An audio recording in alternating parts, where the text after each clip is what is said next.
Hey guys! ఇది నా Dhanatrayodashi vlog అనమాట. సో, మేము ఎప్పటినుంచో గోల్డ్ కొనాలి, కొనాలి అనుకుంటున్నాం. అది ఫైనల్‌గా నిన్న అయ్యింది.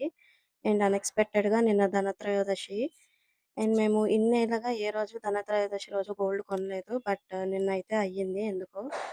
అండ్ మేమైతే దేవి పవిత్రకి ఫస్ట్ టైమ్ విజిట్ అయ్యాం. అండ్ అక్కడ కలెక్షన్ చాలా బావుంది. బట్ ప్లెయిన్‌లో అయితే అంత కలెక్షన్ లేదు. మేమేమో స్టోన్స్ ప్రిఫర్ చేయము. నేనైతే 2 లక్ష్మీదేవి రింగులయితే తీసుకున్నా. ఇదొకటి. ఈ కార్వింగ్ అమ్మవారి కార్వింగ్ అయితే నాకు నచ్చింది. అండ్ ఈ జుమ్కాస్ అయితే తీసుకున్నాం. సో, ప్లెయిన్‌లో అయితే ఏం లేవు. సో, ఇంకా స్టోన్స్‌తో ఆ మాత్రం తక్కువున్న స్టోన్స్‌తో ప్రిఫర్ చేసాం. ఇదే నచ్చింది ఇంకా. ఇంకా ఇది తీసేసుకున్నాం. అండ్ ఇంకో అమ్మవారి రింగ్ గూడా తీసుకున్నాం లక్ష్మీదేవి రింగ్. అండ్ ఆ రింగ్ అయితే చూసినప్పుడు మీకేం పెద్దగా అనిపించదు గానీ, మీరు అబ్జర్వ్ చేస్తే నాకు అది నచ్చింది. సో, ఒక ఎలిఫెంట్ మీద లక్ష్మీదేవి కూర్చొని, లక్ష్మీదేవి ఒళ్ళో బిందె, బిందె నుంచి ఆ కాయిన్స్ పడుతున్నట్టు లక్ష్మీ కటాక్షంలాగా ఉందనమాట. నాకైతే చాలా నచ్చింది ఇంకా ఈ రింగ్. సో, ఇంకా తీసేసుకున్నాను. That's all for today. Thank you.